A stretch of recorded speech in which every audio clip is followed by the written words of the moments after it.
guys, and welcome to today's video. Since last week I shared with you my April favourites, I thought today I would do a disappointing products. It's actually a video I've never really done, but it's one that I love to watch. It's quite hard to do a video like this because I don't typically keep products that I don't like, but let me know if you enjoy this video, and then in future I can keep products that I'm a little bit disappointed by. In here is quite high-end products, I think. Yeah, I think everything's fairly high-end. Everything in this box is either really hyped up or from a brand that's really loved by a lot of people, but I just haven't got on with. Obviously, you might love the products and that's absolutely fine. I just haven't got on with them personally. So I'm going to start probably with the item that disappointed me the most, and it kind of breaks my heart to say this, but it's actually the Real Technique Bold Metals brushes. I only have two of them, so really I can only comment on these two, but I thought they were going to be amazing. They look incredible and I wanted them to be excellent. I had pretty high expectations because I love Real Technique brushes. Probably the best looking brushes I own. They're excellent for Instagram pictures, which is probably why they're still around in my collection. This one I don't mind too much. This one here is a 202 and it's basically an angled liner or brow brush. I hate that the handle is so thick in comparison to the brush itself, but I could probably get on with that. Like, it's really not the end of the world. It's an okay brush, but definitely not my favourite angled brush at all, 100% not. And then the flat foundation brush is like a triangular shape, looks just absolutely stunning, but it's so hard. Like, as far as foundation brushes go, it's probably one of the hardest I've ever tried. Like, it's just sharp. It's like little, I don't want to say needles, it's not quite as sharp as needles, but it's like little, it's like little brushes like poking you in the face. It's so hard in my opinion, and the other Real Technique brushes aren't like this. These are quite a bit more expensive, so definitely not worth the money unless you're just buying them to look at them, in my opinion. I am tempted still by the contour brush, I think that's what it's called, but if it's anything like this, not worth the money. Then on to an item that I don't necessarily hate, but I just don't understand why everyone loves it. It's the wet brush. These come in loads of colours. I know that Lily Pebbles raves about it quite a bit, but it's just not that good. It's just a brush like any other. It pulls my hair just as much as any other brush would pull it. I personally like the air motion. That doesn't pull my hair at all, but this one does, whether my hair is wet or dry. I have quite knotty hair and it just doesn't get through it like I wish it would. I've actually given this to my brother. I don't really like it very much and yeah, wouldn't really recommend it. On to an item which is actually quite expensive, and I love the other cleanser from this brand. It's my favourite cleanser in the entire world. The Omavitska Black Thermal Cleansing Cleanser? Black Thermal Cleanser, I think that's what it's called.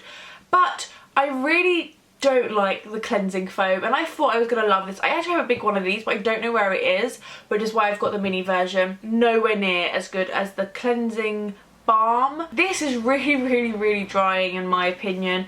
The big bottle actually felt really empty when I originally bought it, and yeah, just not my cup of tea at all. The only product from the brand that I haven't liked, but really expensive as well, and just played havoc on with my skin. It was just not a fun product to use for me. Then on to the Vita Liberata Luxury Tan. I have used the mousse and the lotion as well. It promises 2 to 3 weeks worth of like self tan. You apply 2 to 3 layers and then that lasts 2 to 3 weeks, which sounds incredible because I apply tan once or twice a week, so quite a lot.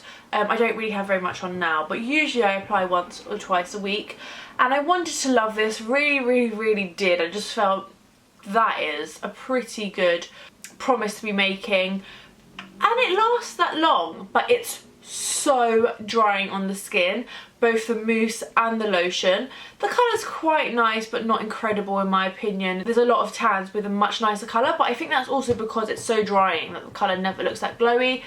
And then it fades horribly, like horribly. Like flakes off almost.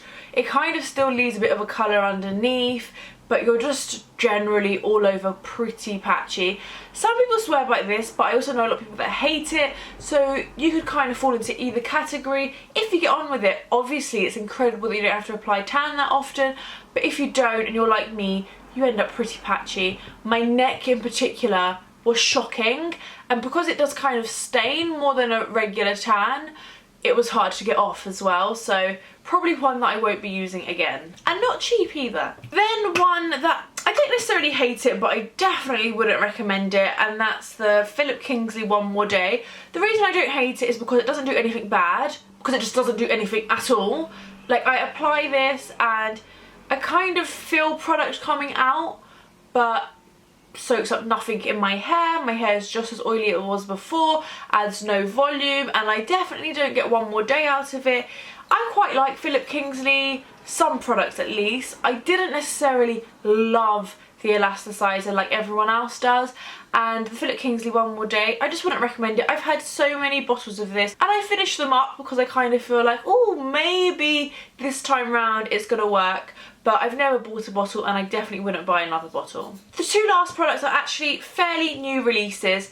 The first one I'm going to start with is Benefit Roller Lash. Lots of people love this once again. I really do like the Benefit They're Real. It's one of those mascaras that you have to let get a little bit drier, I think, because it's quite wet in consistency. But the Benefit Roller Lash really doesn't do anything for me, in my opinion. It's got like a thin, flimsy brush, and I don't really like these brushes because I always poke myself in the eye, and these hurt more than regular brushes, in my opinion. It adds length, but absolutely no volume for me. It adds a little bit of lift, but nothing amazing. Pretty expensive mascara once again, and it just doesn't do it for me. I would just much rather use the Too Faced Better Than Sex mascara, which I know I rave about a lot, but honestly, my favourite mascara, hands down. I've been using it for like a year non-stop pretty much. This does add length. If you're looking for length and don't really care about volume and you want a bit of a lift, excellent mascara. If you want any sort of volume, don't go for this mascara. There's so many other ones out there. Try the Benefit They're Real, much better than this for volume and length. Finally, onto the NARS, what are these even called? The NARS Dual Intensity Blushes. Now, I've spoken about the Dual Intensity eyeshadows, and although I don't love those, I think they're a little bit better than these, which is why this has won. I've done a blog post about these recently, and I completely see why NARS has released these. I think they need to be amazing if you have a little bit of extra time, if you're a makeup artist, or if you kind of want to commit to them, whereas I don't. So I feel like when I do decide to use these, I always struggle to use them, but I can see why they would be beautiful on some people. I'm going to start by showing you the one that I haven't even used. I used this in a masterclass, so I know what it looks like on my skin, but I haven't used my one, and this is the Fervor, I want to say it's pronounced, I'm not sure. Pretty colour, apparently this looks really nice on dark skin. I have used the Jubilation lightly, pretty colours, both kind of highlighty, so don't really feel that they should be in a duo, but that's another story. And then I've actually used Frenzy quite a bit, which is why you can tell it's pretty messy in my opinion.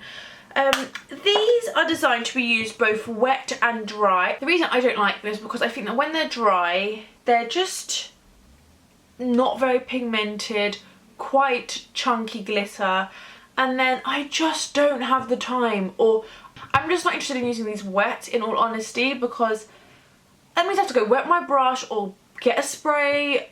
I don't know, like, it's just too much work for me. The product gets really messy. I think that sometimes it moves my foundation that's underneath. Just not worth the effort. I don't think the finish you get is that incredible, especially because it does tend to move whatever I have on underneath. I probably shouldn't have all three in my collection, considering I don't like them all that much. But there's also not a single colour that I absolutely love. They're all just okay. That's it. I'm probably going to end up keeping Jubilation because I feel like the highlighters are actually quite nice to use wet because they look a little bit more dewy.